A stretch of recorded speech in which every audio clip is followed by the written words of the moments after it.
Most policing debates lean heavily on intuition and whatever happens to be going viral that week. What tends to get lost is the actual research that has been stress tested in the real world.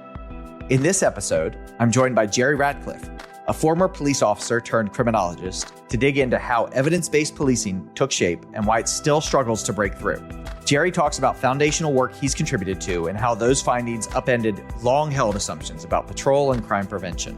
We also unpack how crime trends get misunderstood, why year-to-date comparisons can be a statistical trap, and what happens when academic research fails to translate for police leaders and the public. If you want to understand how policing strategies are supposed to be evaluated and why so many conversations skip that step entirely, this episode offers a fresh perspective. Let's dig in. My guest today is the one and only Jerry Ratcliffe. Jerry, thanks for joining me. Always lovely to see you, mate. Always good. I'm very excited to talk to you. I think you have a world of wisdom and a very unique way of communicating it. And as I've told my producer, I'm excited to have this be also the fastest we've hit the expletive button as well. So for fuck's sake. Very much looking forward to this conversation. So take me through for people that don't know, and I don't even know that I fully know your background. It's very mysterious. Can you talk me through how you got to here today? Getting here is a tricky one. I'm an academic now, and I'm about to use the word literally, I think properly, correctly for the first time in any podcast guest. I almost literally fell into academia because it clearly wasn't the plan to be an academic. I ran away from home just before my 18th birthday in Glasgow in Scotland and joined the Metropolitan Police. So I was a year as a cadet, 6 months at the training school, and I was on the streets of East London being a police officer, having a great time. Absolutely loved being a cop, loved the job. Saw that everybody was getting promoted, had a college degree, so I went to university part-time after a few years' service.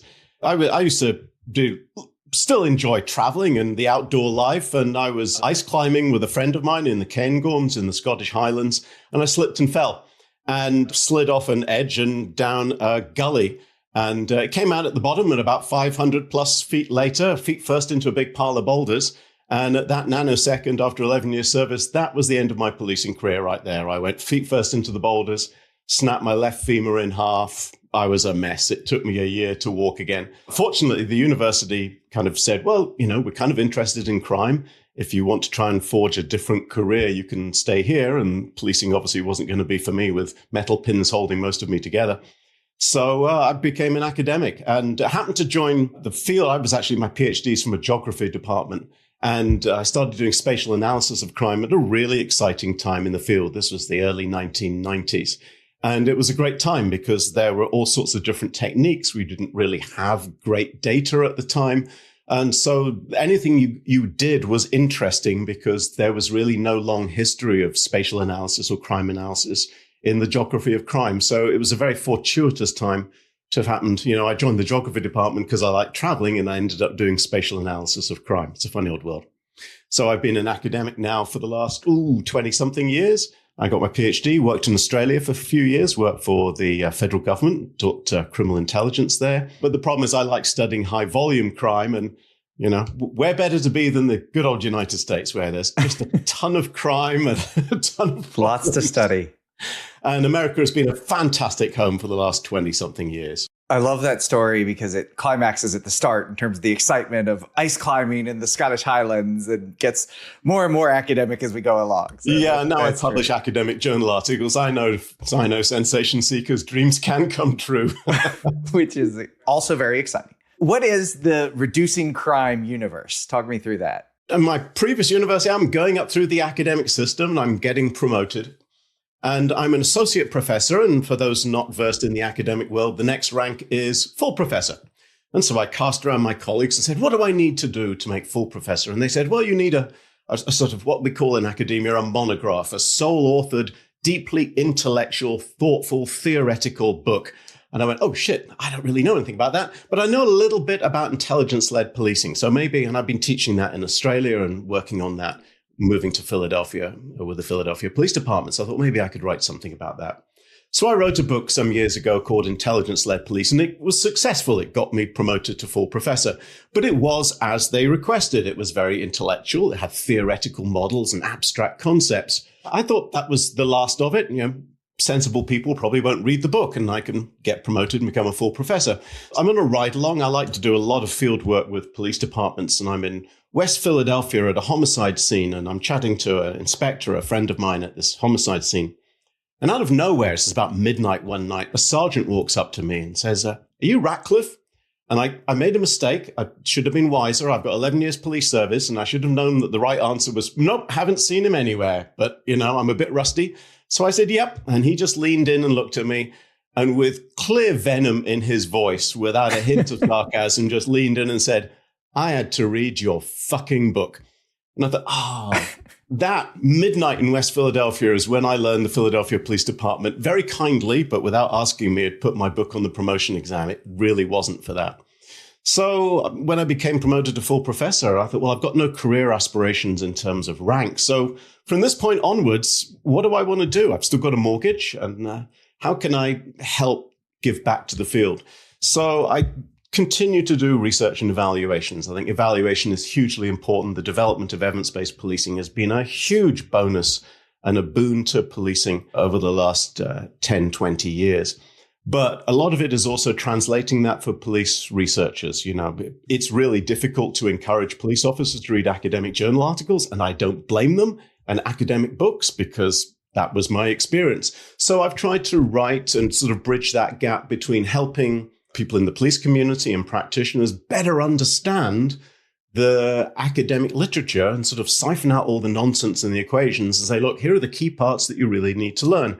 So since then, I wrote a book called Reducing Crime, a companion for police leaders. It's short and it's readable and it's got color and it's got pictures. And it's a simple approach to a whole variety of things like problem-oriented policing and evidence-based policing, intelligence-led policing. But it's written for practitioners.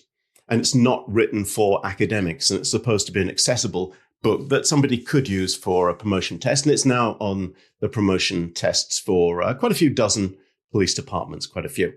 And then I thought, well, we've got to realize that it's up to us as academics to go out to the practitioner community. So I did what we're doing here. About just over 6 years ago, I started a monthly podcast. I can't push them out with the frequency that you can, Jeff. But you were obviously one of the star guests that came on it. But twice. Yeah. Flagging up my inability to press the record button and keep the fresh batteries in the device. Yeah, it was, you're not the only guest I've had that I've had to re-record. Oh, that's good to know. Yep.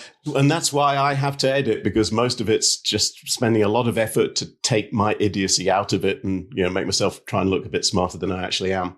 But that's been amazing because, we think about academic work as, how many citations you have, and, a few thousand is considered fantastic in scholarly work.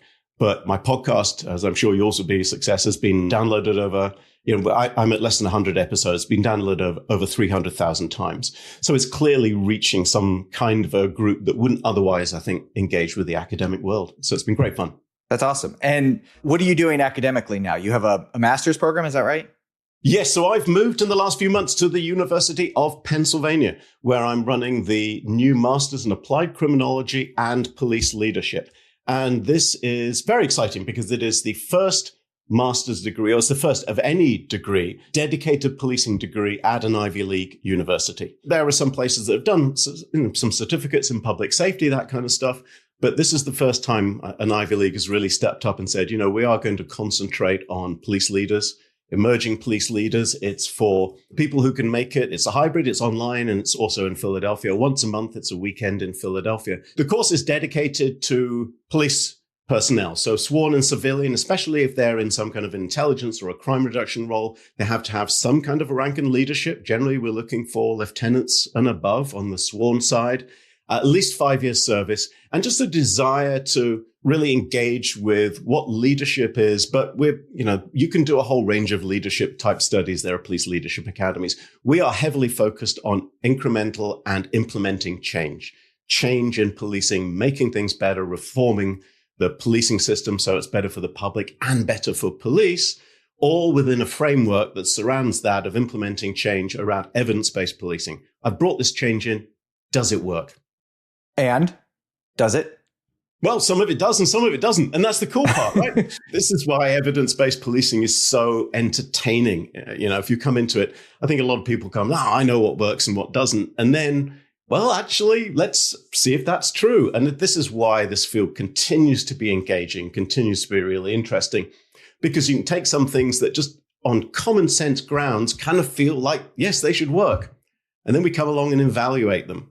So what is the response typically from your research? And do you get a lot of pushback on it, especially with police leaders that you're sort of approaching with, we've done it X way, the anecdotes tell us it works in one way, but the evidence and the research tells us maybe this is not a good idea? Yeah, it's one of those perpetual traps that I think crime analysts and intelligence analysts fall into, and maybe academics as well. So if you do an evaluation of something that everybody thinks works and you find it works, then what they end up turning around to you and saying is, yeah, well, we knew that, we didn't need you. But then if you do an evaluation of it and find that their pet project doesn't work, then immediately they start questioning the research that you did. So it's either we didn't need you or we don't believe you. And I think that's one of the challenges that we have in terms of thinking about academia and selling it. I explicitly try to look for projects where I say to the police commissioner, or I say to the police chief, how vested in this are you? Are you actually interested in the outcome with a sort of open mind, or are you sort of this is a pet project and you really want this to work? Because if they're coming into it with an open mind, that's the best way to go about this kind of research. It doesn't mean that I change any of the research and any of the answers, but it does mean that I have to be cognizant that it's easy for me to come along and say, hey, that thing that City Council were really keen about doesn't work. But this poor police chief is thinking, how am I going to sell this? How am I going to feed these results back to a city council that's really heavily bought into this? We've got to understand that our research, we're not hard science. Our research fits into a very political world. And I think as researchers, a lot of the time academics are not that cognizant of that. It's quite tricky to find people who have, especially find researchers, I think for police chief, who have a little bit of awareness of that their world and the world they have to move through. Do you have like strategies that you've perfected or even used? Because I know it can be very difficult. As Laura Arnold was on as my second guest and talked about, you're in a room with advocates and the advocates are all cheering and they all want to do X and they all think it works and it's the fun in the moment thing to do. And then you come in as the analyst or the researcher and say, actually, the data says this doesn't work. How do you do that effectively? Or do you just stay out of it and just say, this is the research, go for it? Oh, I've been politely asked to leave more than one police department. I'm not very good at bursting that bubble. And it's like, I kind of like to quote Neil deGrasse Tyson. That's the nice thing about science, is it's true whether or not you believe it. I think the challenging part is that, and you've covered this in previous episodes of your podcast, and I've covered this in mine in the Reducing Crime podcast as well, is that data are not very sexy. Evaluations and p-values and tables of data are not very sexy. And of course, what advocates who are very pushing for their one thing have is they'll have that one case. They're like journalists. They will latch on to this one really fascinating story that they feel is illustrative of the whole case. But you have to be really careful. I'm not saying that we shouldn't focus on individual cases. There are some things like, for example, with Megan's Law and the murder of Megan Canker, for example, that drove legislation for public notification of sex offenders. Individual cases can be very important in driving public perception and change, but we have to be very careful about those cases. Sometimes they're extreme outliers, and they're not often illustrative of the generalized sense of what the situation is. And that's the tricky part. So what you're often trying to have a data discussion with people who have cherry-picked an outlier case to say, this is this egregious thing that happens, therefore we need to make this massive policy change. And you're looking at millions of other things where that thing didn't happen. And so it's very difficult to bring sort of boring data to a very emotional conversation that people can have about their cherry-picked anecdote. But as I say, often it's an outlier case that's essentially a study with an N of 1. So it is very difficult to do. You have to manage the emotion that's in the room, but you also have to bring a very articulate case that suggests, we really wanted to look at that and we're cognizant of that. But when we look at hundreds or thousands of cases, what we find is it's generally this. It's a very difficult and very nuanced thing to do because people are often heavily vested in the strategy to which they want to push. And they really don't like it when you walk into the room and bring data to an emotion and anecdote fight. Which is a nice segue into, you brought up the perceptions. And you've been around the world and talked to police departments literally across the world. Is the lack of proper perception of U.S. crime trends that generally, and it's not just the crime, it's crime overall, but it's hey, is murder up or down? People don't know. Is that an international phenomenon, or is that just something that has something in the water in the United States? That's a very, very good question. I think it is. I think the US leads in this. I think the US is some years ahead of where other places are likely to be. To some degree, I'm old, and I have a remembrance of growing up in Scotland and, coming home from school in Glasgow in Scotland, and there were only 2 or 3 channels on the television. So there was a collective sense of the news will tell you what the situation is, and this is the only place that this box has 3 options, and only 2 of them have got news on it, and that's where we get our news from. We had a shared collective sense of what was going on. And then I think over the years, what we see with the growth of cable news, and certainly very recently, we started to see a growth where people would get the same news, but a different perception on it. So depending on whether you watch certain news channels or Fox News or MSNBC, you would get the news, and then you would get a very different read on that same basic information. Now, it's so bifurcated that the left and the right are getting completely different news stories. They're not actually, that Venn diagram of what news they're seeing is hardly touching, if at all. And so what you get is, well, one side saying murder's down, and then the other side is saying, yes, but I don't feel it, and disorder feels like it's really problematic. And in a way, they're both right. Murder is down, but there is certainly post-COVID a sense that there is more disorder in public spaces.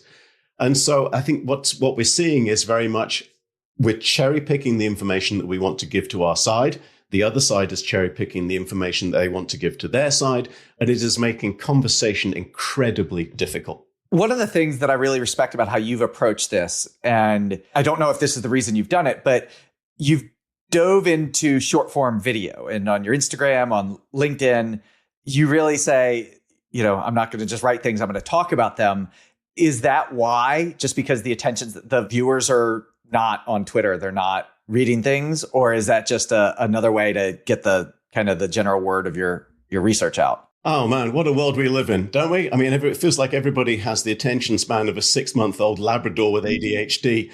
The challenging part with evidence-based policing is if you come back 20, 30 years ago, there was so little evidence. When I joined the police service in, 1984, there was so little evidence around. There was no point having an evidence-based policing class. It was a big kind of, here's the Kansas City Preventive Patrol experiment, and there you go. Where we are now is we do have a lot more. There's still much more to be done, but there's a lot more evidence out there. And the problem is, I don't think most practitioners, if you've got some length of service, you probably were not made aware of this during your policing career. And as people go up through the ranks, it's not something that yet we really emphasize as part of leadership training. So how do you reach out to people who are not going to read scientific journal articles because they don't have access to them and they don't have the time? How you can reach out to people who are busy? And so in this sort of TikTok-enabled world, short-form videos seem to be the way to go. I will tell you this, it's been incredibly challenging to some degree and difficult to do, because, everybody knows that the shorter the video, the better. But how do you take an academic journal article and try to squeeze it into 30 seconds? So there's a trade-off. We know from education research that if you're doing online classes, there's a sweet spot at 6 minutes. Nobody's looking at Instagram Reels for 6 minutes. I'm at that spot where I'm trying to find that trade-off where about 1 minute to 90 seconds is enough to try and get the viewer interested in the topic, tell them what the researchers did, tell them what the finding is and why it's important, and where they can get a little bit more. That's incredibly difficult to do. I think back in the 1700s, Blaise Pascal wrote to his friend and said, I would have written a shorter letter, but I didn't have the time. And of course, you can ask an academic to write 25 pages of tedious statistical work and they can churn that out, but write a very short script that works perfectly in about 1 minute to take a complicated analytical study and try to make it engaging and try to make it useful has been fascinating. It's been great fun. I've had quite a few retakes, but now I'm bringing them out about every 4. Oh yeah, so, you can't tell. The cutting room floor is littered with the bodies of former studies that I just couldn't make it work. But what you end up with is academic research that I think is sort of, some of it's old studies that I'll go back and say, look, here's one from the archives you should be aware of. And some of it's just new stuff as well that's new and coming out. And I have to give a shout out to people like Matt Ashby over at University College London, who has a a feed that produces a lot, that goes and finds all the scientific journal articles and kind of throws it out to those of us who subscribe to his feed, which is fascinating because I look through that and that's where I get a lot of the material from.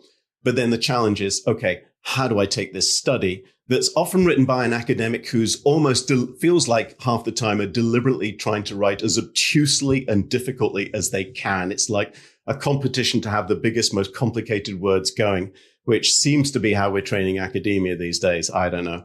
And then convert it into something that resembles English that people want to see. And, I'll let your listeners, if they want to come along to Reducing Crime with an underscore, all one word, but with an underscore on Instagram, or the company page Reducing Crime at LinkedIn to tell me if I've succeeded or not. I highly recommend it. And as someone that has tried to do short form video similarly, and just the awkwardness of talking to a camera about a subject matter that I know if there was a person there, it would be so easy, is very difficult to overcome. So I'm in awe. It is. It's challenging. But increasingly, it's also one of the problems I have is just finding studies that I think people are going to be interested in. And I think we have some problems in, a lot of criminology and criminal justice research that there's a lot of studies coming out and going, I cannot see any kind of policy relevance in this. I can't bring this to an audience. I'm surprised that people did it. So, it's not just the production of the videos, but I think there's an onus on those of us who are engaged in what we would call public criminology, which, myself and certainly yourself, because you do a great job of this and you're out there all the time. A lot of it is filtering out the stuff that is not useful to the audience, because otherwise we're just going to listen to them with stuff and this doesn't work for me, and they're going to zone out. It's not just the production of here's a 60, 70, 80 second video, but it's really finding stuff that you hope that the audience are going to find useful. It's great. And it's weirdly revolutionary for people like us. So I appreciate seeing it. I think we do a terrible job in academia of actually training new scholars how to engage non-academic audiences with what they do. You can go and see this at conference presentations. I mean, going to academic conferences like the American Society of Criminology is borderline torture and should be banned by the Geneva Convention, because you get so many scholars turning up and they've got quite interesting research and they cannot speak and they cannot present, and they have PowerPoint slides you can't read or are covered in equations. And then they go through the whole process, very much like an academic journal article, which keeps the answer all the way to the very end, which is the complete antithesis of how we know from journalism and many other areas, and everything from military briefings. I was in the Reserve Army for a number of years, and they taught me how to do briefings. And it was like, bottom line up front, tell me what's going on before I engage with the rest of it, as you have that background too. And so what we end up with is, that very thoughtful, long form academia is terrible for engaging anybody who's not in academia. It's pretty bad for engaging academics, if I'm honest. So I think we have to think about, if we really want to make our work more policy relevant, we have to do a better job. It's beholden on academics to come to practitioners. I think it's unreasonable to ask people who've got full-time jobs as police officers doing shift work, being in charge of West Baltimore, to come and understand the nuances of academia. You mentioned the Kansas City Preventive Patrol experiment. Can you talk about that for sort of an audience that I'm guessing most of whom don't know what that is, why it was so revolutionary? And then I'm going to ask you to toot your own horn with the Philadelphia Foot Patrol experiment and that research. I would love to just hear all about that. Well, I think with the Kansas City experiment, you're asking me now to do that quick 60-second summary.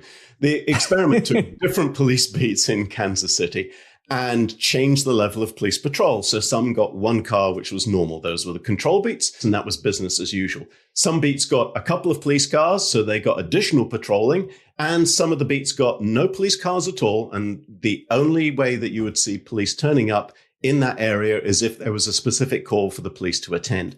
And the findings from the study found that it didn't really have much of an impact on crime.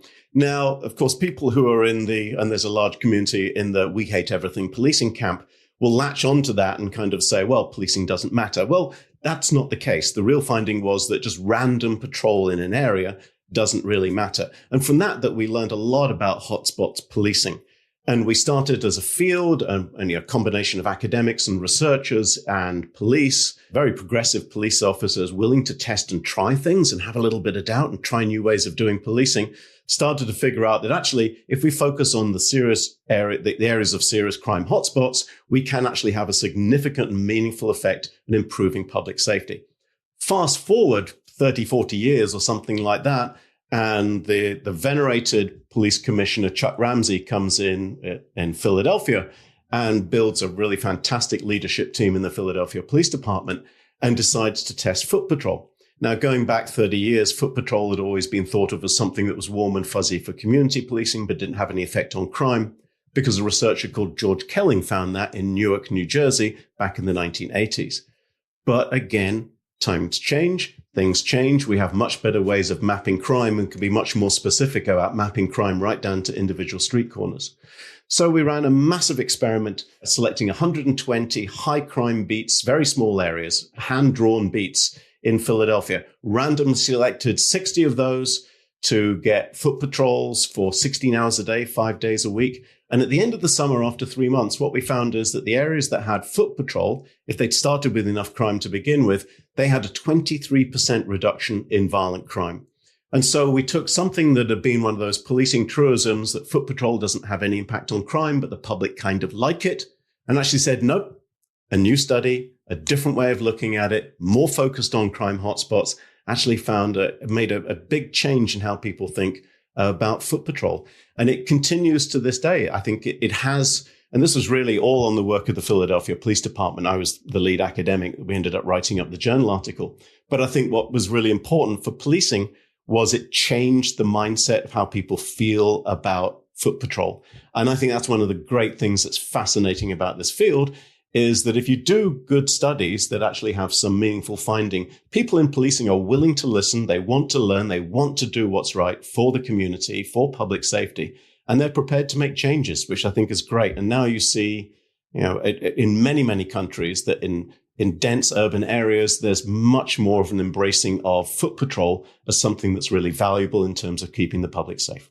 Do you feel like that message, you've been able to get that across to police leadership and really have that take hold, or is there another level of it's reached the smart departments, but we have to get that into sort of the common knowledge? Yeah, I think that's a good question. It's really particularly difficult in the United States. So if you want to influence policing in, say, Australia with 8 departments, in England and Wales with something like 43, 44 departments, so if you include the transport police, it's really easy to get a lot of the police commissioners, but it's not easy to get them in the same room, but you can get them in the same room. In the United States, with more than 17,000 police departments, many of them really small, getting a sea change and getting a change in how people approach the job of policing is a much slower process. And I think it requires a different way of thinking about how to reach out to them. So one of the little side projects I work on, I'm a scientific advisor to the International Association of Chiefs of Police.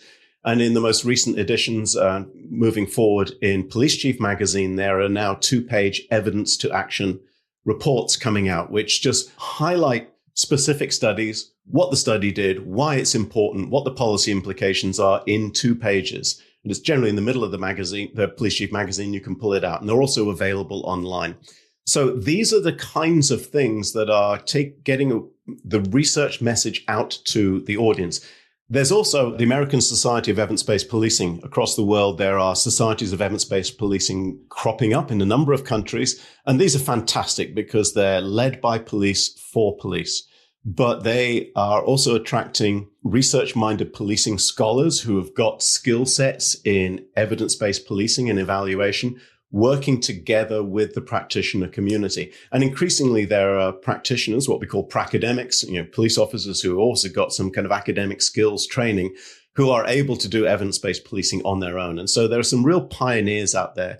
So even though 30 years ago, when I started my PhD, it was exciting to be in crime analysis then, it's still exciting to be in crime analysis now, but it's evolved and shifted where many more people are now thinking about different ways to approach policing. So it is slow. It does take time, but I'm very enthusiastic and excited for the future. I know that this next question is going to be very exciting for you as well. We're in the winter, and that means it's the best time of year because we hit January, February, and we hear from media and city leadership about year-to-date percent changes in January and February and how that is proof that they are doing a great job this year. You wrote one of the best blog posts, probably the best blog post about related specifically to year-to-date. This is from 2017, year-to-date comparisons and why we should stop doing them. When the lay public thinks about crime, and they do this with lots of subjects, but especially crime, they are inundated with this idea of year-to-date, which it's the way that they communicate. And I remember when we started talking about this when I was on your podcast many years ago, I brought up year-to-date and you said, I have thoughts about year-to-date. Can you walk me through sort of the argument? I'm probably more willing to use the concept than you are, just as a, sometimes you just don't have another choice. But why is it so badly overused as a concept? And how can we better communicate the trend without putting a specific number like down 13% in January from last January? There are two particular metrics that are constantly churned out, and both of them, to use a cartoon phrase, grind my gears like you wouldn't believe. One of them is the concept of measuring year to date in sort of January and February. And the second is, we're going to measure the racial balance of police stops in a particular jurisdiction just against the overall population of that jurisdiction, which is just a terrible metric to use. Shelley Hyland and I have a paper in Crime Science on exactly this topic. It's open access, so all your listeners have to do is Google police stops and naive denominators. But so both of these, whenever these crop up, and I'm gritting my teeth at this particular point, the problem with year to date is that, especially with relatively low volume crime, or very low volume crime like homicide and murder, in January, there is no way to predict what the end of the year is going to look like. January and February, my favorite is, and I still have a newspaper cutting from a Philadelphia newspaper that said, murder is out of control and we are heading to one of the worst years ever. And it's only January the 14th. It's like, slow your roll, dude, slow your roll. The slight change in the weather, one gang gets a bit peeved at another gang, can change those kind of characteristics. And what we found was at the end of the year that it ended up being one of the safest years on record in the city of Philadelphia. Year to date is a sort of metric that becomes relatively useful around sort of September, October. Generally after the summer, you have a reasonable sense of what trajectory you're going for. And I understand why some people use it, because it's really easy to explain to people. However it was last year, we're doing a little bit better or a little bit worse. It's a very easy comparative metric. But I would strongly suggest people don't use it, certainly in the first 6 months of the year. What's much better metric is to do a rolling 12 months or ideally 2 years. And so when you measure January, you're not just measuring the year to January, you're measuring go back 12 months and then measure that against the previous 12 months after that. And so that tends to be a much better metric, but it's harder to calculate. It requires journalists and media and politicians to actually have some basic numeracy, which seems to elude some of them at some point. And so what we end up with is I'm still going to have to go and see my dentist because I've been grinding my teeth through January and February with all the newspaper stories saying, well, it's really, it's terrible so far. And it's like, well, okay. I can't let you off the hook. You have to explain why the demographic type of comparison and communication of why we shouldn't use X percent of arrests versus X percent of the population. Oh, yeah, this is the other one that keeps my dentist well employed, or my therapist if I had one. And you're aware of this as well. The challenge lies when it's really easy to say, look, here is the distribution of, we'll take very simple cities, sort of white, black, or you could add Hispanic and other races, but we'll keep it simple white. Here's the distribution of white people and black people in the city. And here is the distribution of police stops. And look how unfair they are and how unbalanced they are. Well, that really is a very poor metric, because it tells you nothing about the underlying activity that's taking place. Because of, 100 plus years of unequal access to opportunities, unequal access to education opportunities, to banking, to infrastructure, to housing, to socioeconomic access to opportunities. Because of 100 years of all sorts of other systems working against the benefit of the black community in the United States, what you end up with is that a lot of that drives the reason why they have higher levels of crime. And if you're a police commissioner or a police chief, it's kind of beholden. We know from hotspots policing that you can actually help reduce crime in those areas by concentrating policing in those neighborhoods. So the downside is that if you send police to those neighborhoods, they're going to do work, and that work is going to be reflected in police activity and police stops. So what you end up with is that the citywide metric doesn't reflect where police actually do their work, and it's not a reasonable benchmark against which to hold them responsible. So yeah, that's another one that really kind of grinds my gears. It's a possible analogy is, having known quite a lot of doctors and people who work in surgeries over the course of my life, there are some surgeons who are prepared to take on, cases that other doctors would kind of basically say, this is a lost cause. I'm sorry, you should sort of make your peace with where you are and put your affairs in order. And some surgeons go, look, I don't think there's much chance here, but I'm going to give it a go. And when you look at the mortality rates of doctors, those are the doctors who are going to come out with worse statistics. But what is not reflected in those statistics is that they were prepared to take on cases that other people had just given up on. You take that analogy to policing, and that's the same thing. We need to look at what are the underlying cases in the work that the police department are actually dealing with and doing. And I'm all for holding police responsible and accountable, but I think we need to set much more reasonable benchmarks against which to hold them responsible. Because if we keep doing it with a very traditional, boring way of, well, this is what the whole city looks like, the easiest way to redress the balance for unequal racial balance in pedestrian stops is for police chiefs to just withdraw police from minority areas. And we know from 30 years of research, not just hotspots policing it, but everything else, that would absolutely be the worst thing for those communities, but it would make the statistics look good. And so that's the trap we have if we continue to use naive denominators in terms of measuring things like policing. My last question, and I'll give you the out that you don't have to answer it and out anybody if you don't want. Okay, we're done. Amber, see you. Well, you're going to have to hear the question then, and then you could then log off. I just wanted to put you on the spot. What is, because I have a hunch that this might be amusing, what is the most egregious misuse of crime data or research that you can think of?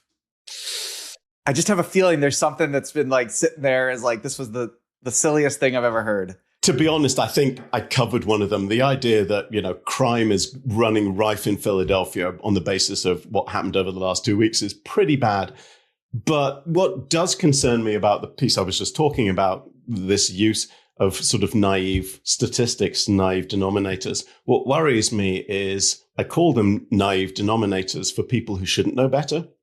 But I am concerned that there's a fairly substantial community out there in policy centers and in the public and in nonprofits who they're pretty much the we hate everything about policing and want nothing to do with policing, that they know better and they continue to use them. I have a problem with that, and I think that's nefarious and it's manipulative, and they do know better, but they use it for political ends. And that feels very anti-science to me. They claim a mantle of science, and I think that's fairly egregious. Yeah. Unfortunately, it's not entertaining, but it really is something that I think is problematic for how we have a discussion around crime and policing here in the United States. Yeah, absolutely. Jerry, what's next for you? Well, we are in the first year of this Master's in Applied Criminology and Police Leadership. And I have to say, I'm having such a great time with it. It's fantastic. For somebody who's been involved in and around policing for a little over 40 years, it's great to be back just working full time with a community of people that I started my career around.